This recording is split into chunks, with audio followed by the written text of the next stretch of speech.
Welcome back to Andertons TV for kind of like a part 2 of the Helix Stadium video. So Paul is here early December, and hopefully you've watched the video where we give you more of an overview of Helix Stadium XL. And if you haven't watched that, links will be in the description below.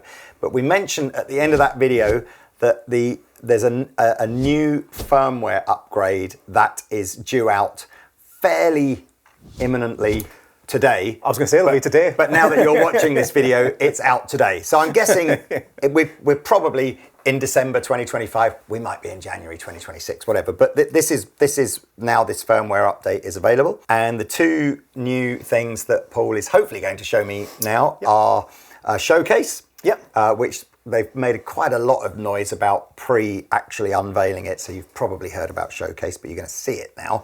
And just some new amp models. And I'm guessing you'll get used to, I suspect, firmware upgrades coming out fairly regularly from Line 6, and I suspect there'll always be some new amp models. What do you want to do first, Mr. Paul? So let's talk about Showcase. So, I mean, we've only had Showcase for about a week now. Okay. So this is absolutely the first demo I've done on it. By the seat of your pants. And I put something together just for coming down today. So basically, Showcase is a playback system where you can create songs or import songs. So you can drag in up to 8 stereo WAVs and it will play those WAVs back. So you can actually, makes it very much the centerpiece of a stage show at a pro level, where you can play back your backing tracks, start them off with your foot. It'll play through the song, send those out with the XLRs to the front of the house. You could send your guitar sound out to an amplifier or to a separate channel on the mixer. The great thing about Showcase is it actually enables you to then, on the timeline, add a whole bunch of flags that are commands to do things, to change things for you. So it could be that you get to the verse, or you start the song and it switches to a certain preset or a certain snapshot. When you get past that intro or that verse, as it goes into the chorus, another flag changes it to a completely different snapshot, gives you a bit of a level boost, a bit of a delay boost, a bit of a brightness, a bit of treble on there. And then it gets back to the verse and it'll change you back, and it can just basically change all your presets so you're not tap dancing all the way through a song, which is a super cool feature. How many of those commands? In my head, I'm sort of seeing, okay, so you've got like an 8-track backing track on there that you can internally adjust the mix. Absolutely, we'll talk about that. Just a stereo output though, or is it multi-output? Whatever you want. Okay, so it could go into headphones. But you could have, 8 channels? You could have each track going out on a different output from the back of the Helix, or is it always just a stereo out? No, you could send that to different outputs. So multiple outputs, as you say, great for monitoring, all that kind of stuff. Presumably the memory storage in here, if you're a function band, you'd have 500 songs all in here if you wanted to. Tracks are stored to the SD card. Fine. So there's a micro SD card that's in there as well.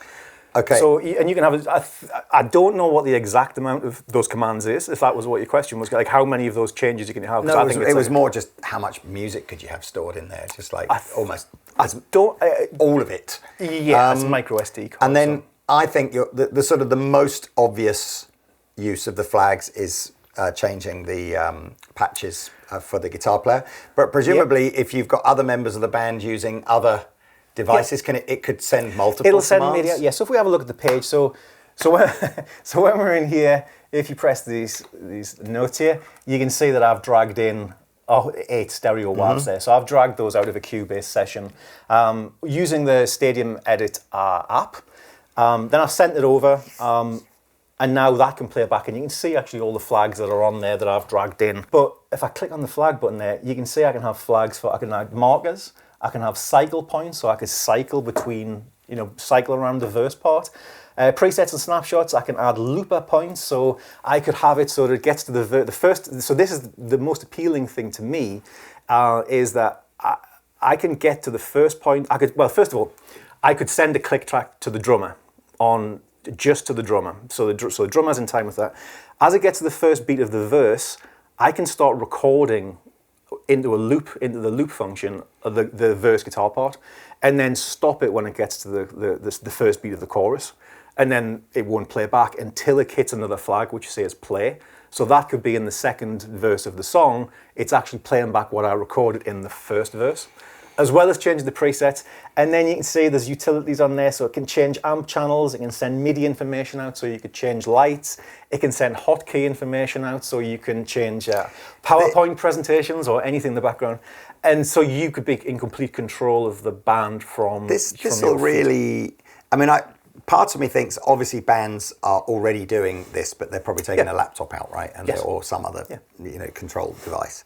I think it also brings that sort of technology into another place where previously you would have had to be pretty savvy with a laptop. You'd have to have different interfaces and things. You'd have to really trust your sound guy. There's all kinds of things that you might need to know. If you've got this, you can design all of that at home and then just take it out. Like I could go to my local pub now and just stand there and play all the tracks. It's the megalomaniac guitar player. Is what we're saying. Which is great. The guitar player that has to be in control of absolutely every aspect of the band. Yes, you should showcase as a rock. Megalomania mode is what we should call this. If you've never seen Paul play, he's brilliant guitar player. How's your band going, by the way? Is it 100-foot Gorilla? 300 foot. 300 foot. It's grown. It's 3 times the size. 300-foot Gorilla. Is that still doing stuff? It is, yeah. It's just a fun band. Nobody's looking for a record deal. Nobody's looking to go on the road. We're very modest. Everybody, you can find it all on all the usual places to listen to music. Everybody just wants to make music. I think that in a sense, you've described it brilliantly. In another sense, we could spend a week going through all the features. Yeah. I think let's just hear your so we're not doing anything complicated with outputs. This is just 8 channels mixed into a stereo mix, and the guitar and everything's coming out the same 2 outputs. So that's its sort of most basic. Yes, I would like to interject there though and say that one of the big features of Stadium is the matrix mixer. Mm-hmm. So this matrix mixer here now means that you have an individual mixer for your XLRs, for your headphones, and for your jacks. Right. So this is in the current version, the 1.1 version as well. But it's not until you start using Showcase that you'll get the full sort of benefit of that. So you can see in the matrix mixer there, I've got all the individual paths. Mm-hmm. This is for the 1/4 inch outputs. All the individual paths coming out there. Then I've got the song mode.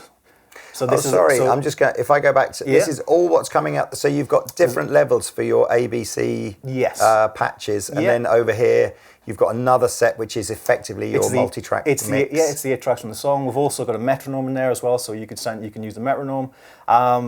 So you have a mixer, and that's on the that's on the 1/4 inch. You've got exactly the same on the XLRs, and you've got exactly the same on the headphones. So the headphone output could be the thing that you send the stem that has the click track there's this on. sort of polarizing, like there's either guitar players that like this sort of thing, or there's guitar players that just like plugging into a guitar amplifier, right? Okay. You are sticking the most monumental polarizing wedge into that, aren't you? I think this is going to drive, it's just going to deepen that. People are just going to go, oh my God, there's like an even more reason why I just want to own an amp and a simple overdrive pedal. But or the other half going like, oh wow, more stuff. I love it. But there's 2 ways of coming at that though. So if you're going to get into this from a band point of view and start dragging stereo stems and everything, then you're pretty deep already. You're obviously you've got an idea of what you want to do. The other side of it is if you just want to jam along and play at home, you could actually drag your favorite artist track in there, come up with a preset for it, save that preset, and then just flick through the songs at home, and it'll store it in there. So in terms of just being, I don't want to say amateur or a hobbyist, you could just have a collection of all your favorite songs there with your presets as well. So they're all in there. So there's very much two ways of coming at that. This, the 182B, that would come into effect really because you could obviously microphone input in there. You could have your vocals running into one of the paths. You could have a bass guitar running into one of the paths. So that's why that mixer would be so beneficial. Sorry, they're not the presets then. They're the 4 paths that are within the preset. So my bad. 4 stereo paths, yeah. So if I was to play... Please do. The track, I'll play the track that we had before I actually play along with the song. So I've muted a bunch of stems there. So that's your mixer, what's coming out of the 1/4 inch. So if I go back to showcase mode here, you can see all the flags. So if I was to click on some of those flags there, you can see the little green lines are a flag, so there's basically. Multiple versions of that there. So I've got preset changes, I've got loop points, all kinds of things going on there, and obviously I can jump around and do all kinds of things. And this is the new foot switch mode, which is transport, so you can switch between markers, cue up markers. Metronome in there now as well. It's set to. I sound like the audience at one of my gigs, basically. We could change that as well. Maybe we need a metronome sound that's multiple people. That wouldn't be like one of my gigs. Then. And you have loop points, and you can move. This is basically for when you've got multiple songs in there. You can queue up different songs as well. So I can imagine now there'll be a bunch of musicians out there who are the nominated MD for their band and are probably lugging all kinds of kit and stuff to a gig like that, thinking, okay, that's a ton less stuff to do. Anyway, look, absolutely, because that's what Eric. That's where Eric was. That's what he. Right. The showcase is very much his baby in this one. So within this track that you've done, if we play say a minute or 2 minutes of it, are we going to see the preset changes and all those kind of things happening with you'll the see. flags? Yes, so what I've also done on this, rather boldly, which I guess could completely fall on my face here, is I have set up those loop points to start recording for the different sections of the song as well. So it's going to change presets, it's going to change the loop points, it's going to start So you're sort of not... I mean, when I think of looping, I'm thinking you're hitting a pedal stop, That's all automated now. Good luck. I tell you what, let's see how many takes it takes before this one makes it to the final cut. If it's one take, Paul, I'm buying you lunch and pudding as well. Right. There's your challenge. Well, it won't be me that makes the mistake. I think just because of it's. I mean, we're a little way away, like we said, from having the final firmware for this. But yeah, it should change through multiple tracks. No pressure. Yeah. Come on, I know you're going to do this. Okay.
You earned your pudding there. You did. Wowzers. So I think what we heard there, you could certainly hear the preset changes. You heard that clever looping bit. Yeah. And I guess that's just scratching the surface of what Showcase could do in a real world. Wow. Yeah, because I could be sending MIDI out to control lights.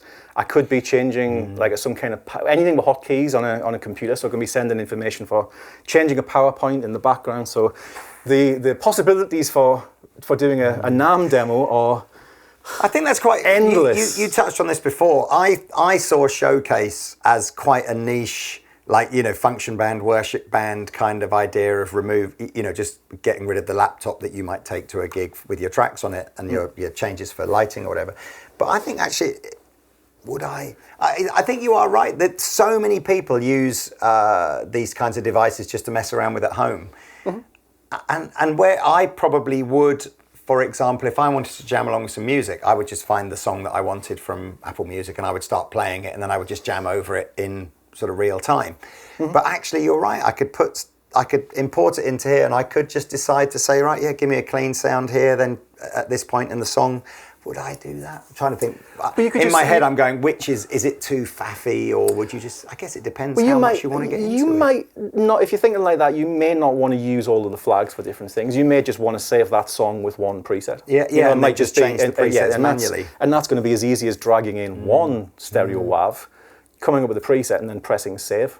And I suppose if I was trying to learn a song and I set the flags to just loop a section of the song, just going round and round and round, so I could just Has it got all the usual sort of like pitch things here, or is it not going into that sort of? No, it's not a DAW, so you're not recording audio into it. You're recording a loop, right. So it'll lose. It will lose that loop. Yeah. You know that. The expectation levels of your NAMM demo now are so off the charts. I want to see the lighting in the booth controlled. I want to see the I want to see the projection of the information. I want to see everything. Well, I'm already thinking about that. I'm already thinking about all these things. And let's say I've only had this for. This is your final year as Line 6 demonstrator, because next year they're going to have an Elon Musk sort of robot playing, and it's just going to be controlled by the Helix X. Yeah, just be a hologram, or a hologram of me. Yeah. All right. Well, look. So yeah. I mean, so the showcasing the Matrix mixer now with 1.2 update. Like you said before, free updates. Just so much power in there. From if you want to go wild and you want to do all that stuff, the possibilities are there.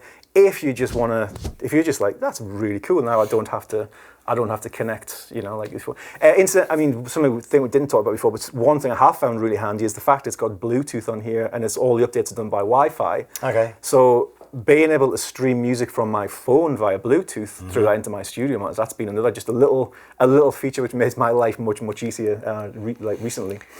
Okay, let's we mentioned this firmware upgrade has also got a couple of new guitar amplifiers, and we set up just sort of an empty patch, didn't we? Yes, well done, Mr. Paul, for remembering where that is. So we got a simple patch here with an amp, a cabinet, and some delay and reverb, and we're just going to change the. Is this the linked cab to that amp? So it is, yes. As we change the middle, change the cab as well. It might add we'd have to see. And if you didn't see our first video and you haven't seen any Helix videos yet, this amazing little lens button here, if you're going, I don't know what amplifier is a Cali 2C Plus, you hit this and it brings you up a picture, and then you go, I recognize that. Of course, that is a Boogie. And it's a sort of an early Boogie. This was sort of famous for being that kind of early evolution of bands getting, sort of more metal bands getting into playing sort of Boogie amplifiers. So.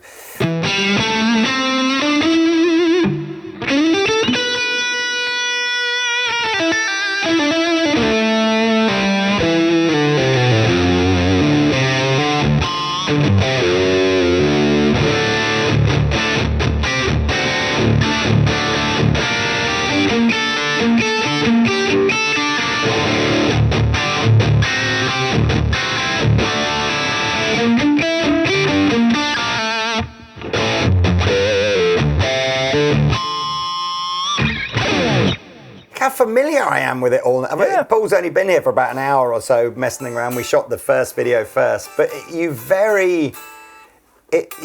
very intuitive to sort of navigate around. Okay, so what's the next new guitar amp? What am I going into? So we then have this. So we got like a Jubilee. Yeah, it has changed the cab as well. And these are obviously the factory default. That's inherent.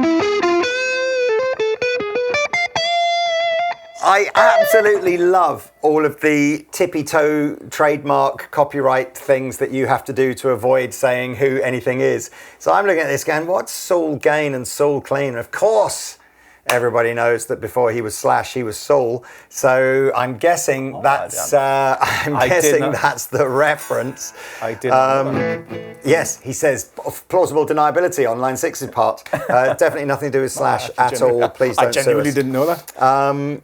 Let's do another one. Let's do what, I mean, I'm not even sure if we went through some of these screens in the first video, but this is essentially what you see when you start changing amps. Do you know if there's another new one in this firmware? There is. It would be the US Super Black.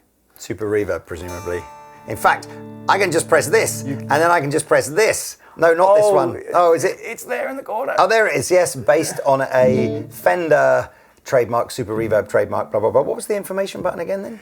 It's just that would be there if you wanted to add it there. Right. So all of the factory presets have that information added. I haven't added any, and we've just created this preset. So let's have a listen to this.